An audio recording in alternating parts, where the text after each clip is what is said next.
So we've done that. We've won that. Crazy. We just got the pole for the Indy 500. But tomorrow we reset, and we're gonna get to work on race trim. Robert's never raced an oval in his life, so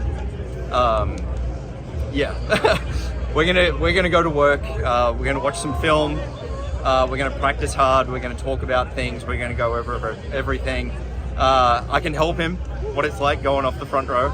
But yeah, this is race 1. Next week's race 2. We'll see what happens. What's he been like to coach? Just sort of be a driver coach a little bit. So much fun. So much fun. He welcomes it. He takes it on. He's become a great friend, and I'm just having a blast with him.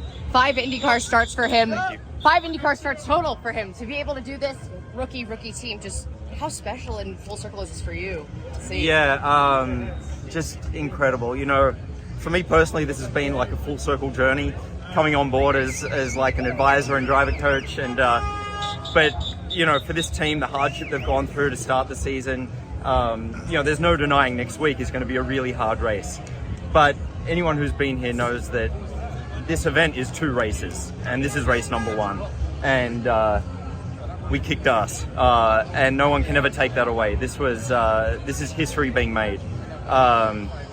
We reset, we go next week, and we'll see what we can do in the race, but no one can take away pole position. Do you chalk it up to great coaching? 100%. And in all the years that you've raced in the Indianapolis 500, you won the pole here. This has to count as the biggest surprise pole winner in decades. For sure. I don't think anyone saw this coming, but when we rolled this speedway car off that got finished just this week, we rolled it out, and we're all talking amongst ourselves that, man, this thing looks fast. For the downforce we were running, we're like, we've got some speed in this. So we just kept chipping away. The engineers, everyone working together step by step, being really smart, methodical, keeping the driver's confidence up, everything. And, bit by bit, we started really believing that, we're actually in this, and we're going to keep pushing, and we're going to keep trimming, and we're going to see how far we can take this. And my God, here we are.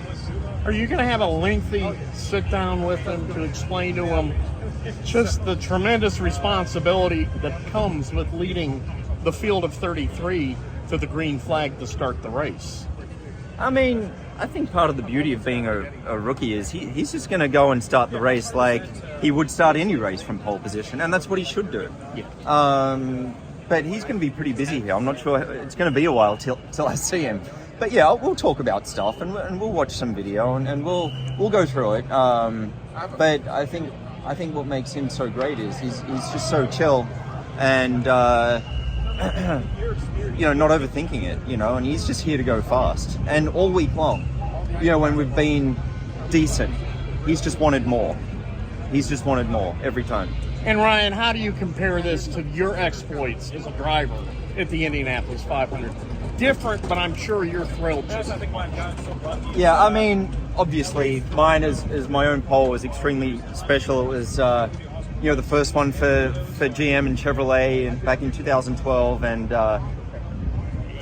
so I can compare my emotions to his. But I tell you what, I almost feel more emotional now for him getting pole than I did for myself. So I'm just over the moon. Congratulations. Thank you. How do you get in talking to him and just kind of dealing with him on the daily that then translates to what we see out here, that he just gets it here immediately? He's a massively talented driver, but it's just, you just try to give him little bits here and there. And, I'm not here to tell him how to drive or anything like that. It's just little bits of my own experience. And it's like, I look back at, when I was driving and, what would I take from a mentor, and I had Rick Mears as a mentor, and raced with Dixons and Frank Peters and stuff, and so it's like what would I want? And so I just sort of look at it from the outside and put myself in the driver's seat.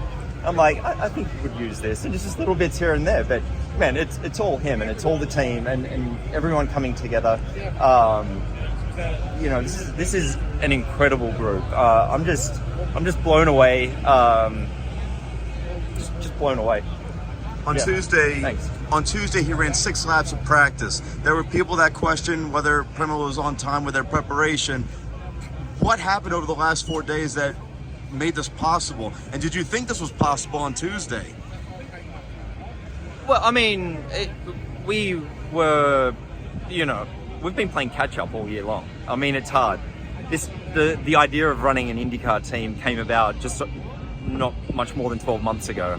You know, a brand new facility was built and moved into last year, moved into over Christmas, and then you start racing and then you're playing catch up. But the team has had a methodical process to being ready for Indianapolis. You know, getting the cars painted and body fit and all the parts on it that we knew we needed to go fast here at Indy. And sure, it would have been nice to maybe be on track earlier on Tuesday, but we just wanted to get out by the end of the day, making sure that everything was done the right way, not rushed. And so we told the guys, take your time, make sure it's done right. We have plenty of time. You're limited on tires. We don't need to run all day Tuesday. So there was never any panic. And we've gone about it methodically, but you know, we didn't have expectations of being on pole. Like, no way. But once we saw we had some speed, we just kept going with it. Let me rephrase. You qualified on the pole back in 2012. Did you talk to Robert before his final run? And if so, what did you tell him? I told him to believe in himself and believe in the equipment and, you know, in the process. Way to go. Thank you. Congrats. And just to do what he's been doing, you know, all weekend long. It's like, just do what we've been doing in practice. I feel like that goes for any athlete when they go out to perform on stage. You know, you practice so that you can go out on the stage and do as you've done in practice. And man, he executed. You know, it's just unreal. How did you see his development from Tuesday through Saturday to now today, to where you thought this was looking more and more real as qualifying went on? Yeah, I mean, as we got through Fast Friday, you know, trimming out step by step, the conditions were really difficult Friday. It was hot, it was windy, it was gusty. And I was telling him, man, I saw some of his traces and he was pedaling it and he drove this thing sideways. And I was like, this is as hard as it gets. You know, this is as hard as it gets. So let's just keep cool, let's be smooth, work with the engineer. Eric has come on board for the Indy 500, our race engineer for Robert. He's been instrumental, but everyone just working together as a team and learning as we go.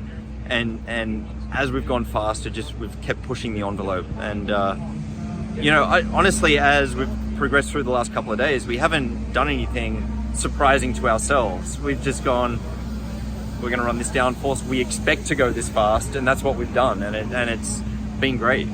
How much fun is it being a giant killer?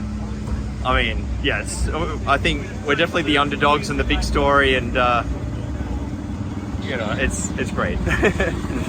Tom Bowles from Frontstretch.com here in IndyCar land. Hope you just liked what you saw.